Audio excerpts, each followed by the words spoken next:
Listo. Muy bien, el día de hoy vamos a hablar de las hormonas gonadales y sus inhibidores, ¿ok? Ven la presentación, ¿no? Sí, doctor, ya se puede ver. Bien, igual como les mencionaba, el tema eh, de los ejes hormonales es muy importante saberlos. Cada quien tiene un eje dirigido por una hormona liberadora, una hormona estimulante y una hormona efectora, ¿no? En ese punto es muy importante que volvamos a recordar que cada una de ellas tiene esos ejes fundamentales, ¿no? Es un eje vertical, es un eje que eh, tiene que ver fundamentalmente con la integración del hipotálamo, donde están los núcleos supraóptico y paraventricular, y algunos otros núcleos basales, que es donde se van a producir, por ejemplo, en el caso de la llamada GnRH, o hormona liberadora de eh, hormonas gonadales, ¿ya?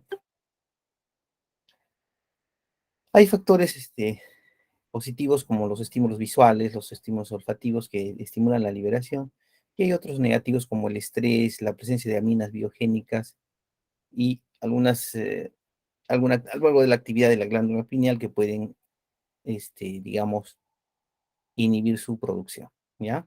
Eso primero.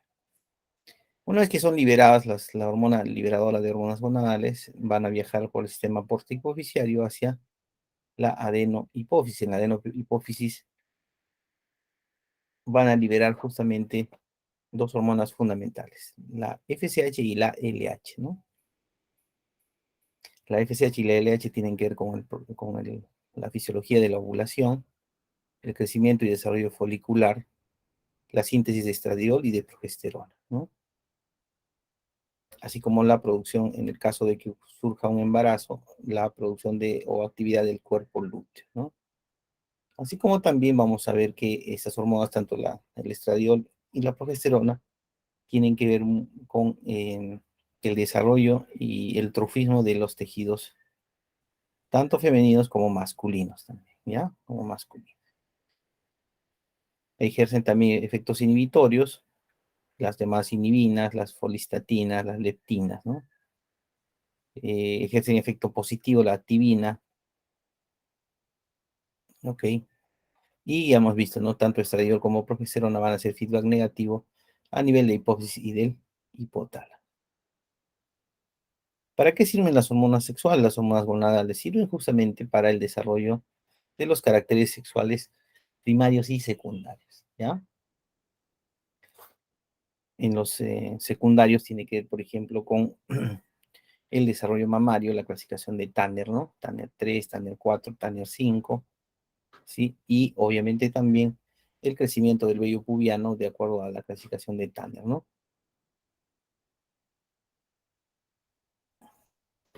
Tiene que ver con el tema de la maduración y el desarrollo folicular y la eventual ovulación, donde destacan claramente primero la hormona folículo estimulante que está en rojo, que justo en el momento de la ovulación va a ejercer un efecto, digamos, mayor, de mayor secreción, ¿no? Y que va a permitir también la secreción incrementada de la hormona luteinizante. Preovulatorio, obviamente, la hormona folículo estimulante va a producir un pico antes de la ovulación de estradiol, ¿no? Secundariamente, esto, la hormona luteinizante, su pico máximo en la ovulación, va a permitir que finalmente haya un pico secundario eh, para la producción o sobreproducción de progesterona. Ya sabemos que el ciclo menstrual se divide en una fase folicular dependiente de FSH y la fase lútea que depende de la hormona LH o luteinizante. ¿Listo?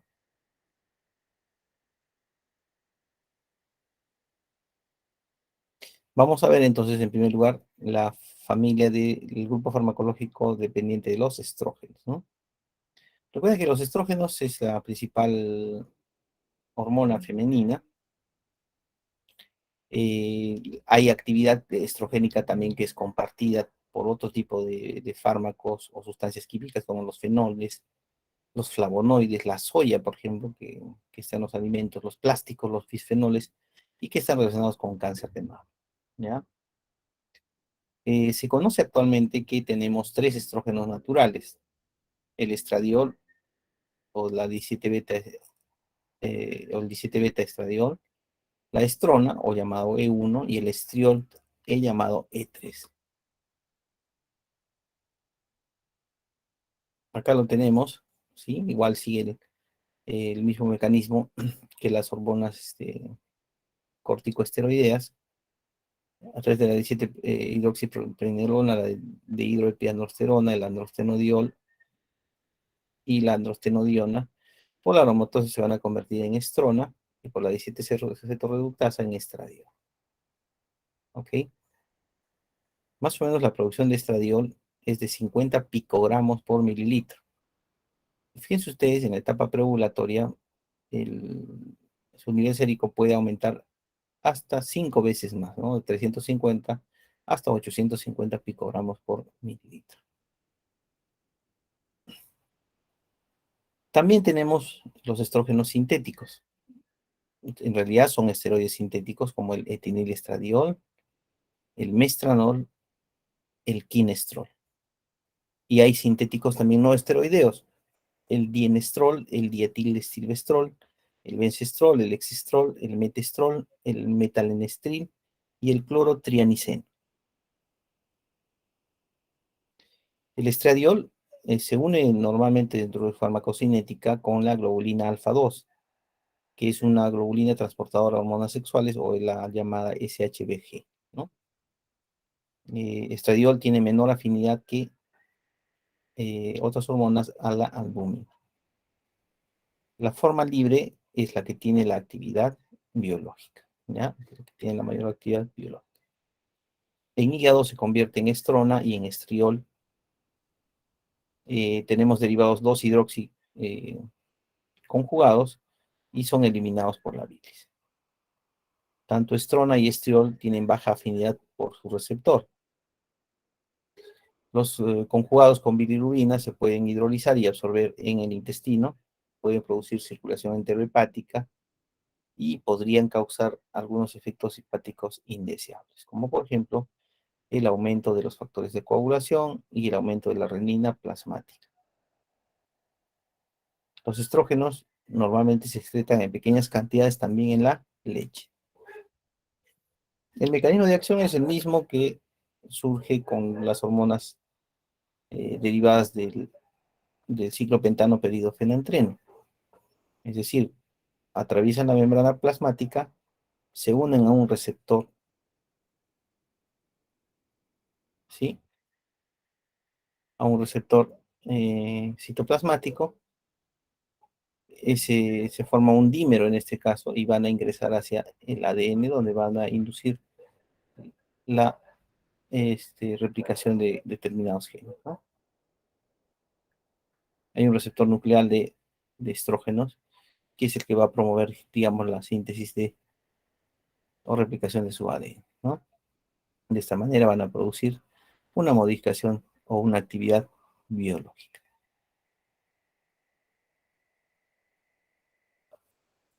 ¿Cuáles son las acciones biológicas que hacen los estrógenos? Primero tienen que ver con la maduración sexual y el crecimiento normal de la mujer. Estimula el desarrollo de la vagina, del útero y las trompas de falopio, ¿no? Así como el crecimiento de las características sexuales secundarias. Ahí producen también el desarrollo del estroma y los conductos mamarios, producen un crecimiento acelerado y cierre también de las epífisis de los huesos largos, por eso es que en la adolescencia pues marca también el cierre del crecimiento en longitud, ¿no? Contribuyen al crecimiento del vello axilar y el vello púbico, producen redistribución de la grasa corporal, producen pigmentación de piel, pezones, areolas y región genital. Tiene efectos o produce efectos endometriales y crecimiento del músculo uterino, desarrollo de revestimiento endometrial e hiperplasia endometrial. Dentro de los efectos metabólicos y cardiovasculares, tienen o ejercen acción en el mantenimiento de la estructura y función de la piel y de los vasos sanguíneos en las mujeres. Inhiben la resorción ósea, es un antagonista del aparato hormona y de la interleuquina 6, es decir, evitan la osteoporosis, ¿no? Aumentan la producción de lectina, aumenta la síntesis de enzimas y factores de crecimiento como la globulina fijadora de corticoides, la globulina fijadora de tiroides y la globulina fijadora de hormonas sexuales, así como también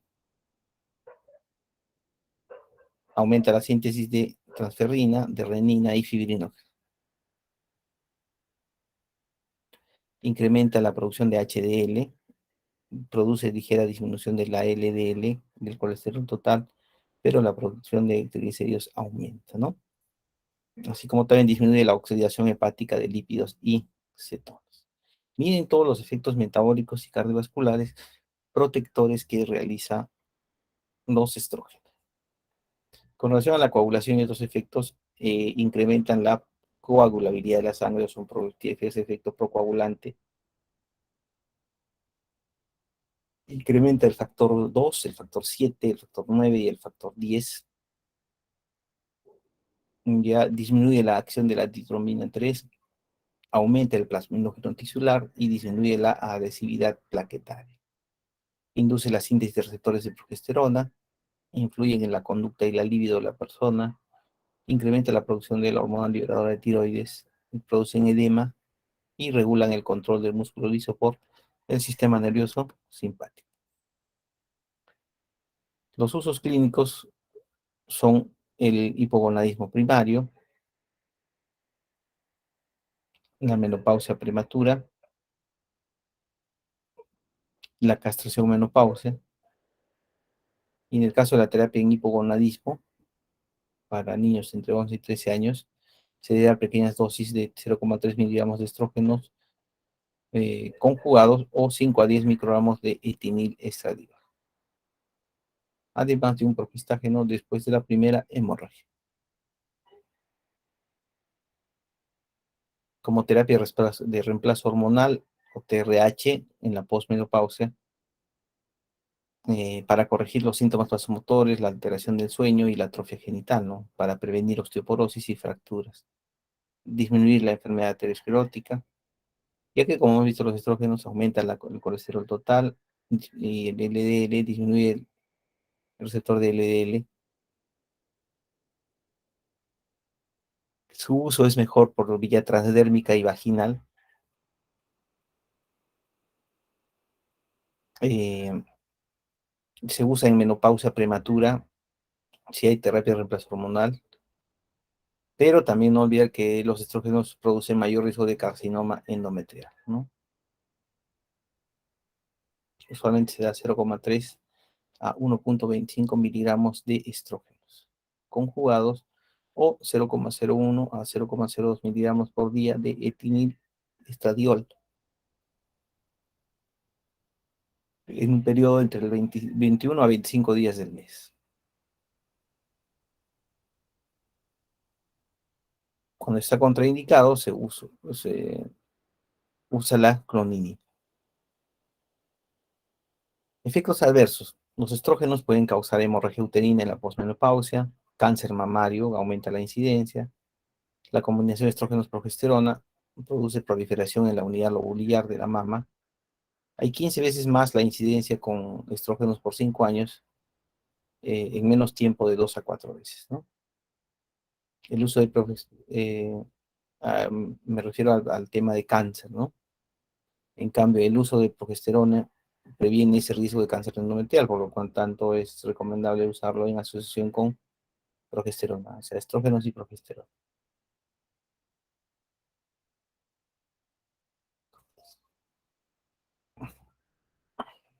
Puede también mm, aumentar la incidencia de adenocarcinoma de vagina en mujeres jóvenes con el dietilestilbestrol.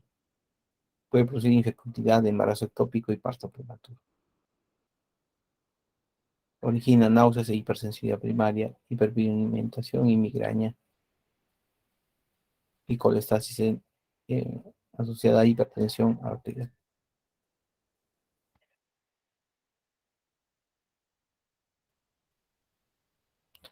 Las contraindicaciones son cáncer de mama y endometrio, hemorragia genital disfuncional, hepatopatías, tromboembolia y tabaquismo.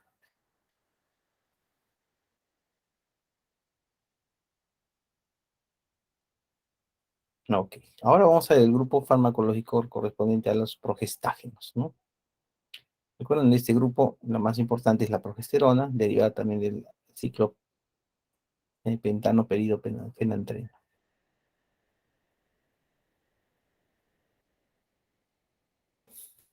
De la progesterona son sus precursores de estrógenos, andrógenos y esteroides, ¿no? Se sintetizan en el ovario, en los testículos y en la glándula suprarrenal. Se produce también en la placenta durante el embarazo. En el caso del ovario, la progesterona es producida por el cuerpo amarillo. Se encuentra la progesterona así en el varón de 1 a 5 miligramos por día,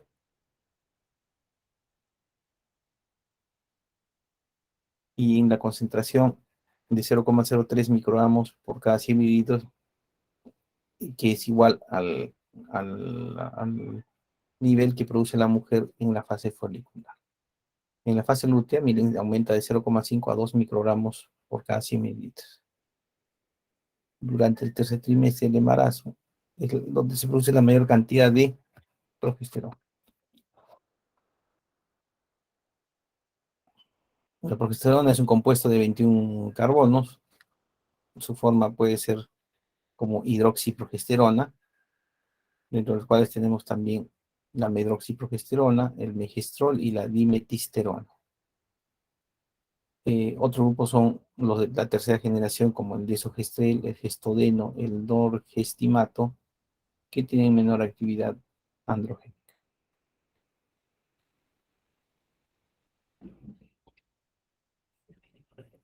La progesterona se absorbe rápidamente por cualquier vía. Su vida media es 5 minutos, se almacena en el tejido graso. Su metabolismo hepático es completo y ineficaz por vía oral. Hay progesterona micronizada a altas dosis.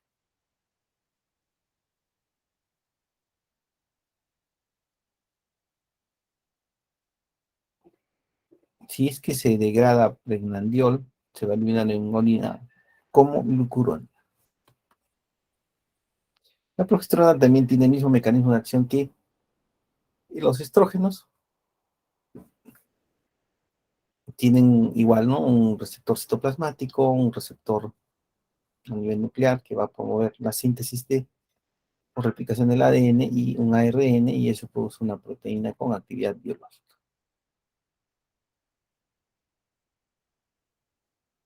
¿Qué efectos fisiológicos tiene la progesterona? Primero, que estimula la lipasa y favorece el depósito de grasa. ¿Listo? Aumenta la concentración basal de insulina y la respuesta a glucosa. Produce síntesis de glucógeno y cetogénesis.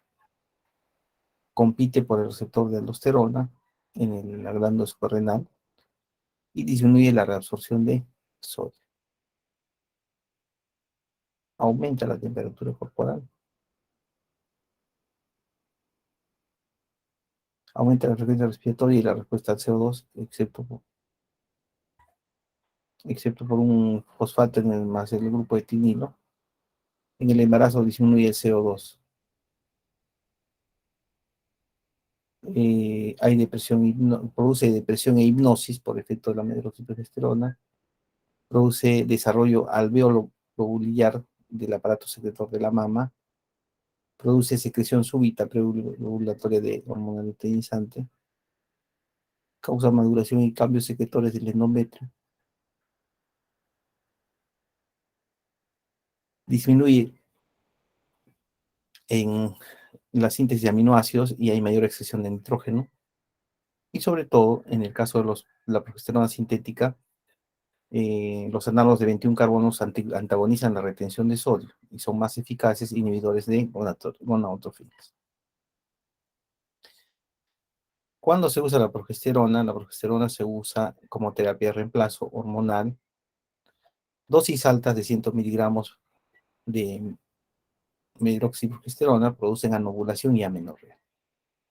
Pueden producir dismenorrea, endometriosis y trastornos hemorrágicos e inhiben el retorno a la ovulación. Las contraindicaciones y efectos adversos aumentan la presión arterial, disminuyen el colesterol HDL y aumentan el riesgo de cáncer de mama.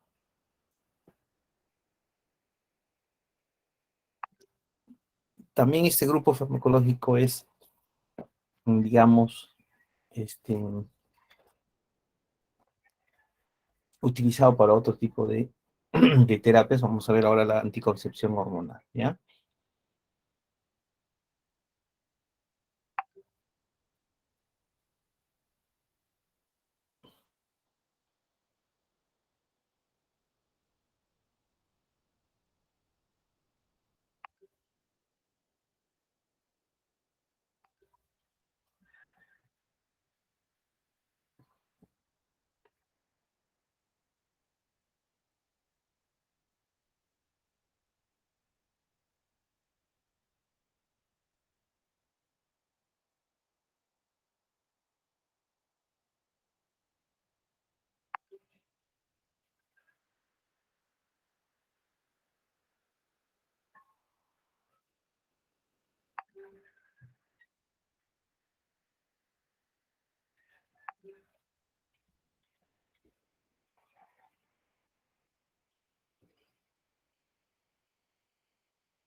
Con relación a la anticoncepción hormonal, tenemos tres tipos, ¿no? La que se hace por vía oral, la que se hace por vía parenteral y la que se hace por implantes, ¿no? Tenemos dos tipos también, combinados, estrógenos más progesterona, o en tratamiento continuo solo con progesterona. Pueden ser monofásicas también, cuando hay dosis constante de ambos, o bifásicas o trifásicas que van a variar durante el ciclo menstrual, ¿no? Las combinaciones orales se absorben en forma adecuada y en forma de implante el etonorgestrel es el más importante. ¿Qué efectos farmacológicos nosotros vamos a observar con el uso de la progesterona?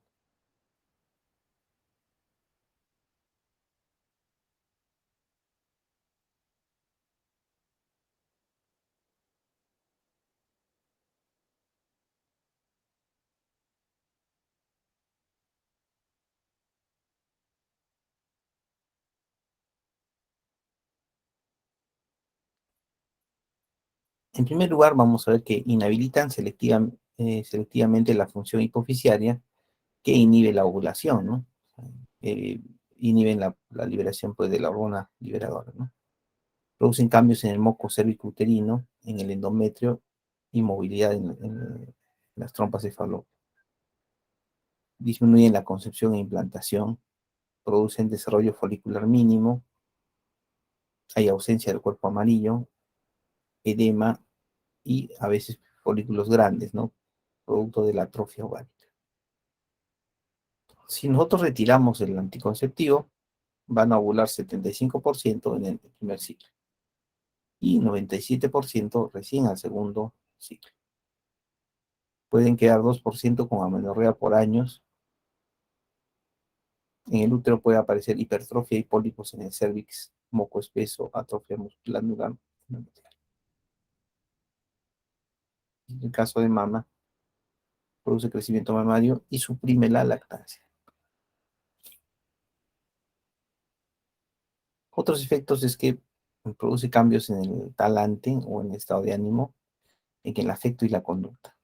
Alteran la glándula suprarrenal, aumentan la globulina fijadora de corticoides, aumenta la expresión de cortisol en la orina, aumenta la actividad del sistema renina-angiotensina-aldosterona, aumentan la globulina fijadora de tiroides,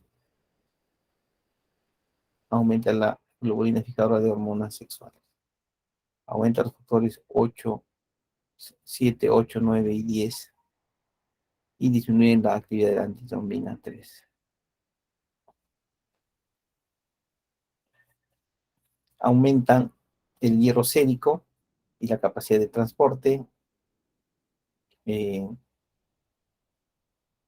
pueden producir anemia por deficiencia de ácido fólico, disminuye el flujo de bilis, aumenta la producción de ácidos biliares y disminuye la presencia del ácido queno desoxicólico, produciendo o tendencia a la colelitiasis, ¿no? Norgestrel produce intolerancia a la glucosa, aumenta el gasto cardíaco, la presión arterial y la frecuencia cardíaca. Aumenta la pigmentación de la piel, seborrea y acné.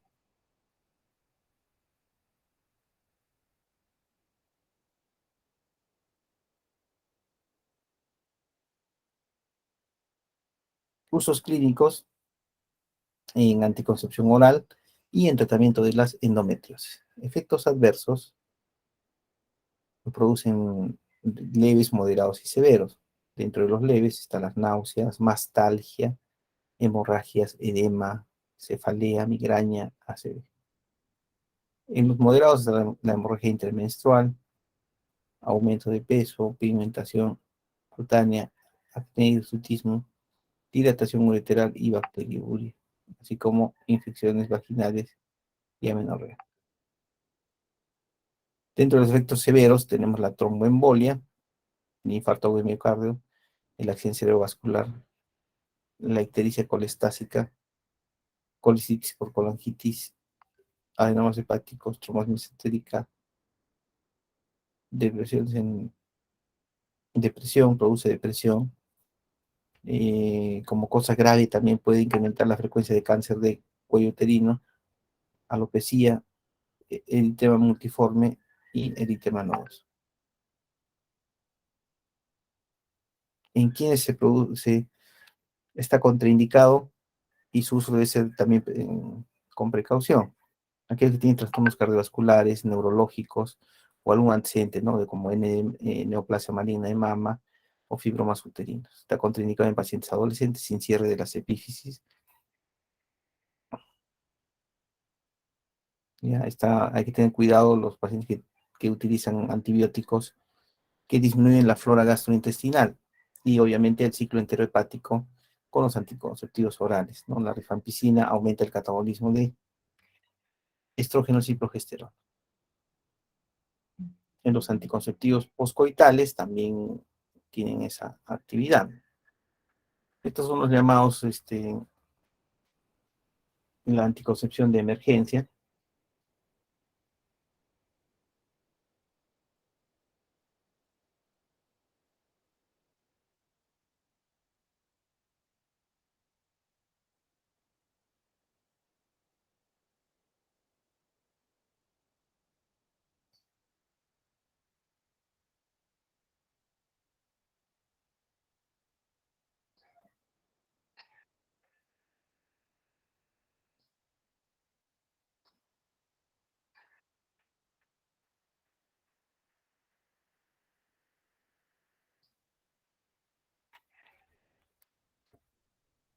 Estos llamados anticonceptivos poscoitales, ¿no? Pueden ser estrógeno solo, puede ser progestágeno solo o combinación de ambos, ¿no? Es la que le llaman la pastilla del día siguiente, ¿no? Usualmente dentro de las primeras 72 horas es eficaz en el 99% de los casos. Se da norgestrel 0,5 o etinilestradiol 0,05, ¿no? 2 tabletas cada 12 horas por un día. Producen náuseas 40%, cefalea, mareo, hipersensibilidad mamaria y cólicos abdominales, ¿no? También produce calambres en miembros inferiores. La mifepristona es un antagonista del fosfato, tiene también efecto ansiolítico.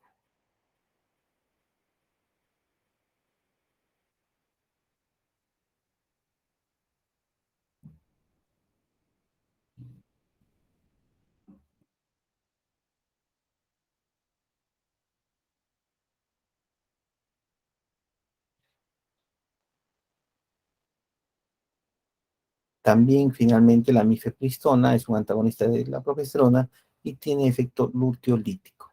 ¿Ya? Hasta ahí generalmente los progestágenos. Ahora vamos a ver los inhibidores o antagonistas de estrógenos y progesterona. Empecemos con el tamoxifeno. El tamoxifeno es un inhibidor agonista parcial competitivo del receptor de estradiol. Se usa como tratamiento paliativo en cáncer de mama en las posmenopáusicas. Es coadyuvante de cáncer de mama temprano y disminuye en 35% la afección contralateral. Es un agente no esteroideo vía oral. Su vida media es de 7 a 14 horas. La excreción es rápida a nivel hepático, la dosis de 10 a 20 miligramos cada 12 horas.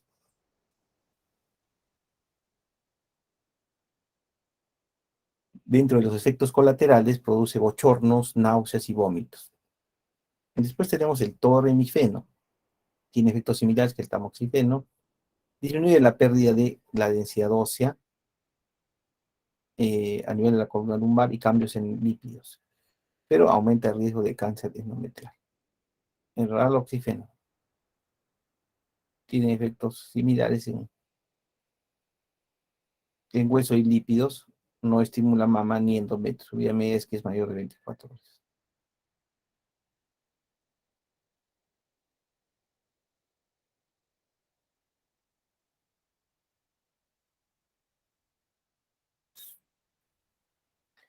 Eh, Tiene efectos similares en hueso y lípidos, no estimula la mama ni el endometrio, su vida media es de más de 24 horas. Está aprobado para la prevención de osteoporosis y profilaxis en el cáncer de mama.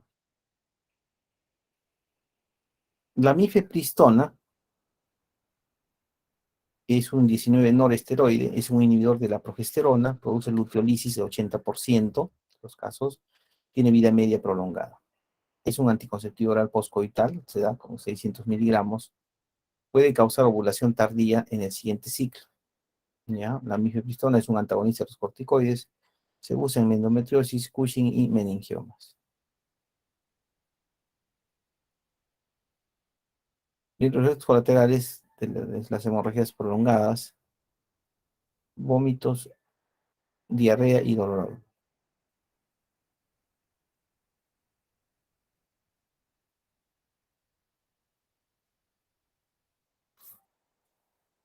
El clomifeno es un agonista parcial del receptor de estrógenos, es un estrógeno débil, es un inductor de ovulación oral, su vida media es de 5 a 7 días, excreta por la orina.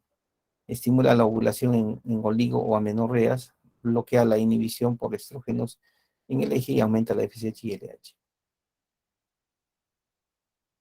Aumenta el volumen de los ovarios y puede producir embarazo múltiple en el 10% de los casos.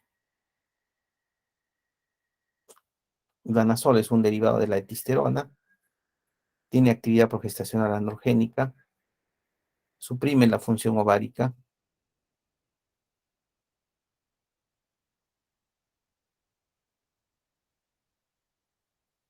impide la secreción súbita de LH y FSH, el danazol, según los receptores de andrógenos,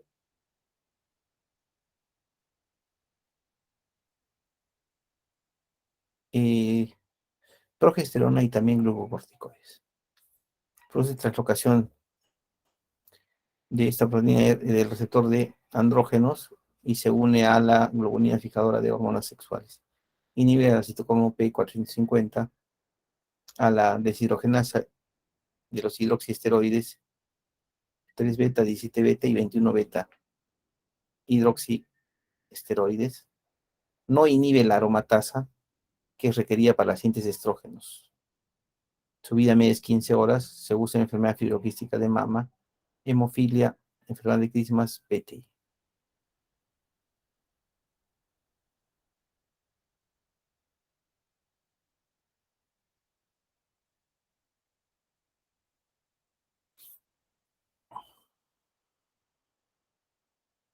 De los efectos colaterales tenemos la disminución de mamas, el acné, la voz grave, la alteración de la libido, causa supresión suprarrenal, ¿ya? Y otros adicionales, así como el danazol, tenemos el anastrozol, el letrozol y el exemestán.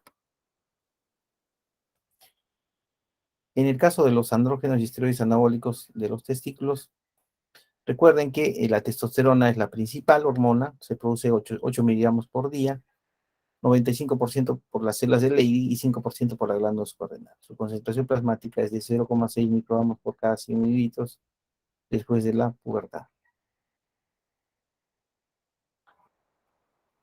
Se une, va unida, mejor dicho, a la globulina fijadora de hormonas sexuales, es metabolizada por la 5-alfa reductasa, se convierte en estradiol por la aromatasa, ya sea en el tejido graso, en el hígado y hipotálamo para su regulación.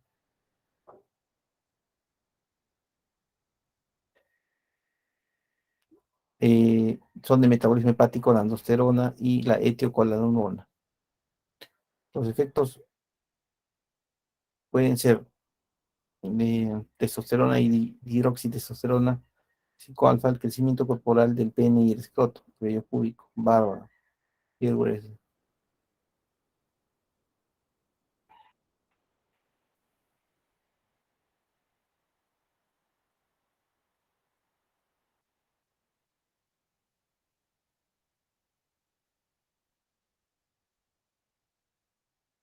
No olvidar que la testosterona es metabolizada por la 5-alfa reductasa, puede convertirse en estradiol por la aromatasa P450 en grasa, hígado, hipotálamo para regular, ¿no? Es de metabolismo hepático, se convierte en aldosterona y etiocolanolona. Los efectos testosterona y dihidrotestosterona producen crecimiento corporal del pene y el escroto, vello púbico, barba, piel, eh, la pone gruesa, aumenta la grasa, las cuerdas vocales se hacen gruesas, crecimiento esquelético y cierre de epífisis. Producen también síntesis de factores de coagulación y síntesis de la eritropoyetina.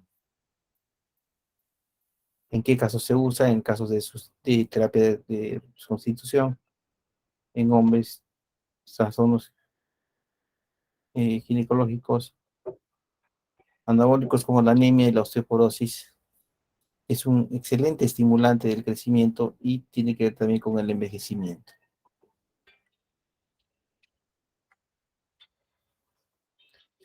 Dentro de sus efectos colaterales tenemos el hirsutismo, el acné, el crecimiento del clítoris y la voz grave, la masculinización de fetos femeninos, ¿no? Esos son los efectos colaterales graves, ¿no? Produce retención de sodio y agua, ictericia colestásica, hipertrofia prostática, ginecomastia y azospermia, ¿no? Contraindicado en embarazo, cáncer de mama o próstata, insuficiencia renal crónica e insuficiencia cardíaca congestiva. Ahora, los antiandrógenos son el ketoconazol, la viraterona, el finasteride, que es un inhibidor 5-alfa, del receptor 5-alfa, y se usa en hipertrofia benigna de próstata.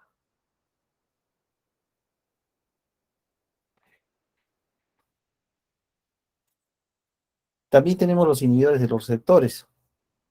Ahí tenemos la ciproterona, que es un antiandrogénico, suprime la LH y la FSH, la flutamida, que es una anilida en cáncer de próstata, antagoniza el receptor de andrógenos, pero produce ginecomastia. La bicalutamida y la nilutamida se usa para cáncer de próstata.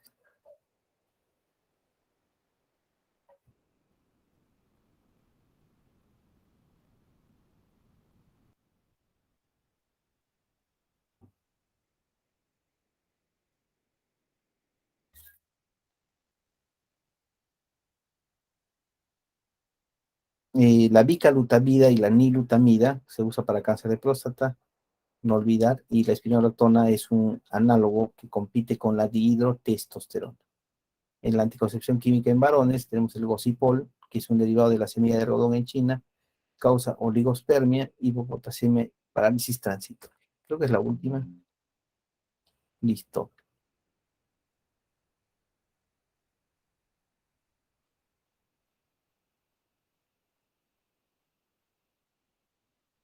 Listo.